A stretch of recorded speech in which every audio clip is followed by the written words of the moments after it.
नमस्कार दोस्तों। और सुनाओ, क्या हाल चाल आपका? बढ़िया? मेरा भी बढ़िया।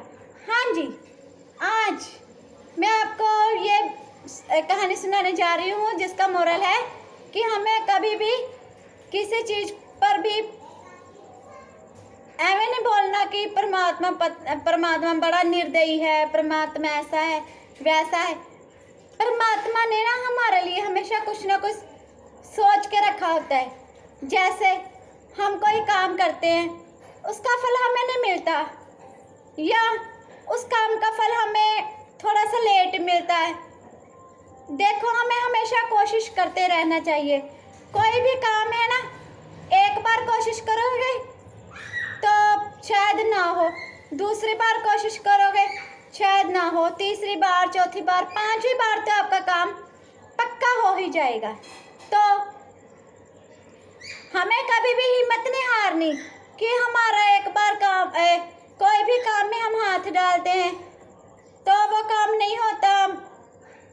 जैसे प्रोजेक्ट है कोई, हमने उस प्रोजेक्ट को बड़े उम्मीदों से किया है, तो हम सोचते हैं कि हमारा यह प्रोजेक्ट बड़ी सफलतापूर्वक होगा, पर हम ये नहीं सोचते कि हमारे से भी ज़्यादा मेहनत कोई और इंसान भी कर रहा है ना।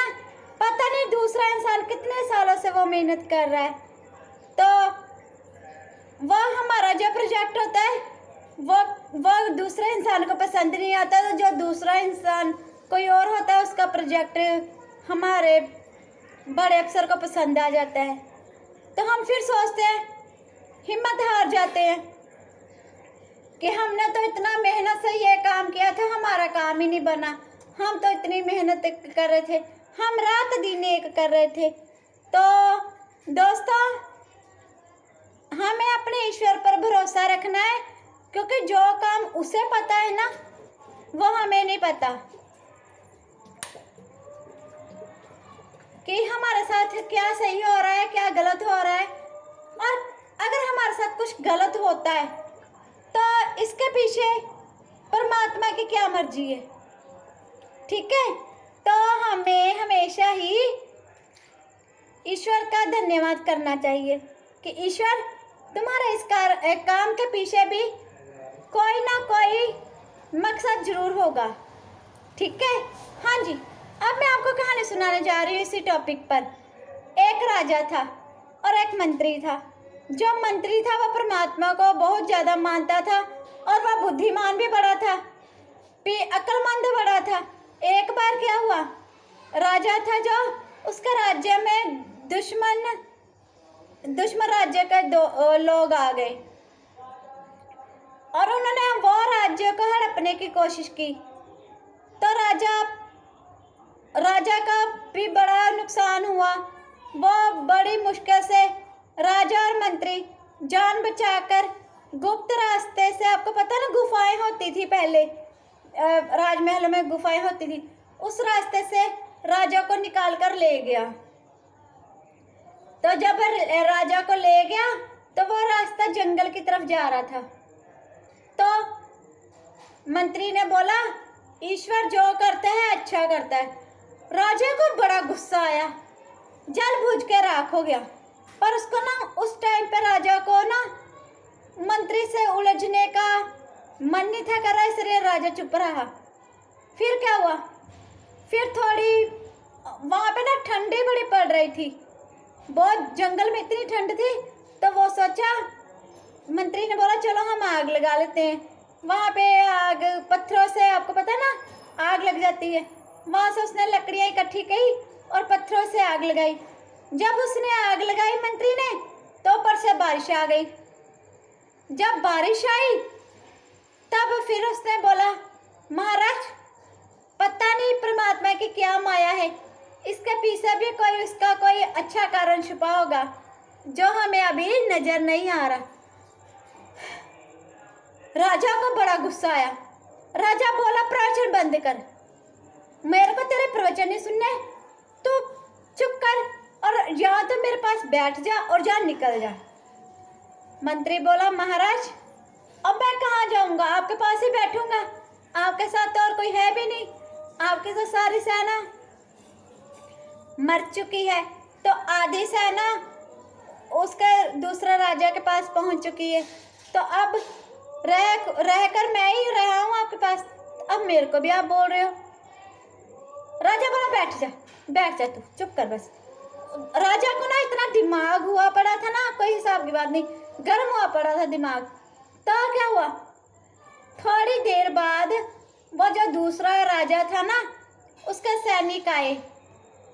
वो ना राजा और उसके सैनिक जो मंत्री था उसको ढूंढ रहे थे। तो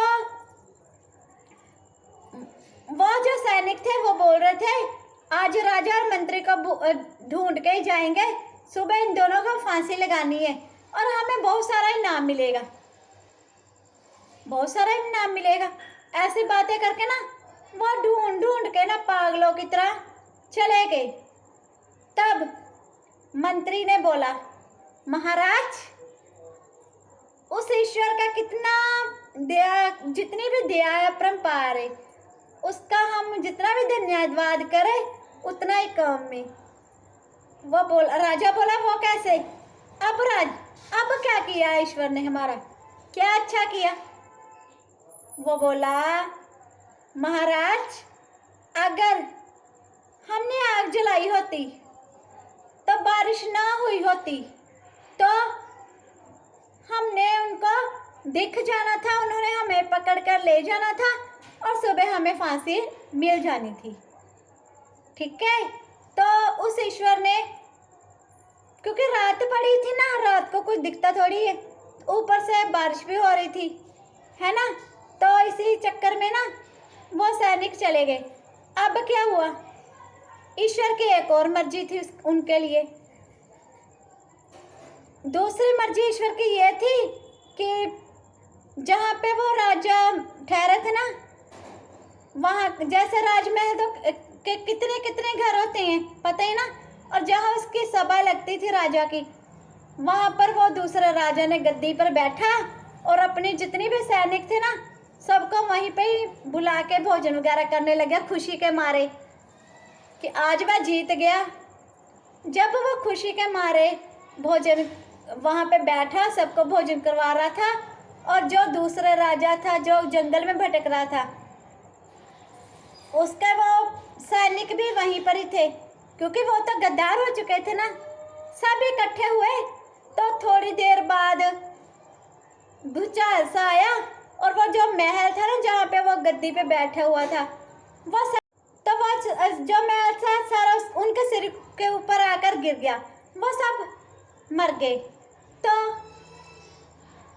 क्या हुआ, जब वो मर गए तो फिर राजा को इस बात की सूचना मिली, तो राजा फिर उसने परमात्मा को पर यकीन किया, परमात्मा हम तो कुछ नहीं, उसने ये बोला, परमात्मा मुझे नहीं था तेरी मर्जी का पता, तू क्या सोचता है सबके बारे में, यह तो बस परमात्मा तू ही सोच सकता है।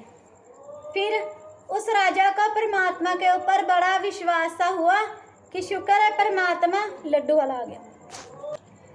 इसलिए कहते हैं हम उस परमात्मा की रजा से नाराज हो जाते हैं कि ईश्वर जी हमारे साथ क्या किया। हम उस परमात्मा को गलत बोलते हैं। हम जब मंदिर या कहीं पर जाते हैं, हमारी बात पूरी नहीं होती तो हम सोचने लग जाते हैं परमात्मा हमारी सुनता नहीं है। पर हमें क्या पता वो परमात्मा हमें जो हम मांग रहे हैं उसका बदले हमें क्या देने वाला है। क्या पता जो हम मांग रहे हैं वो हमारे लिए सही है कि नहीं है, कुछ पता नहीं, यह सिर्फ उसको पता है ना। तो हमें हमेशा अपने परमात्मा की रजा में रहना चाहिए, है ना। तो मेरी कहानी बस यहीं तक थी। राजा को राजपाट मिल गया, मंत्री को और थोड़ा सा और ऊंचा पद मिल गया। वो तब मिला क्योंकि उसने राजा का साथ नहीं छोड़ा।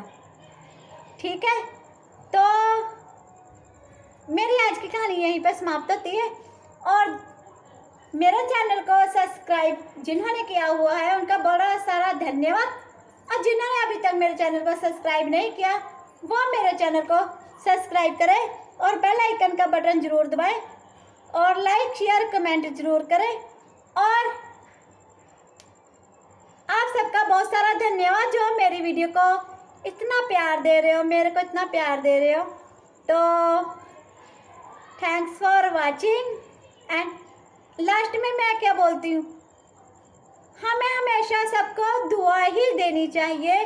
हम जब किसी को दुआ देते हैं वो ब्रह्मांड में चल के हमारे पास वापस आती है। हमें किसी के बारे में गलत शब्द नहीं बोलने चाहिए, हमें किसी को बद्दुआ नहीं देनी चाहिए। जैसा दुआ वापस आती है वैसे ही बद्दुआ भी हम घूम फिर के आती है ना। हमें किसी को गलत बोलना नहीं चाहिए। तो हमें सबको ये बोलना है, परमात्मा तुम सबका भला करो। और मैं लास्ट में क्या बोलती हूँ, आप सब अपने परिवार में हमेशा तंदुरुस्त रहे, हंसी खुशी रहे, आपके घर में परमात्मा माया शाया बरसाता रहे और हमेशा आप अपने घर में खुशहालता से रहे, सुख में जीवन बिताएं। ठीक है। और नमस्कार, सत श्री अकाल, आदाब। मैं कल फिर आपको मिलूंगी नई वीडियो लेकर, पर तब जब आपने मेरे चैनल को सब्सक्राइब किया होगा तब। ओके, तब तक के लिए आज्ञा दीजिए। मेरे चैनल का नाम है BK राधिका मोहन। ठीक है, तो सब्सक्राइब कर लीजिएगा। 1 मिनट।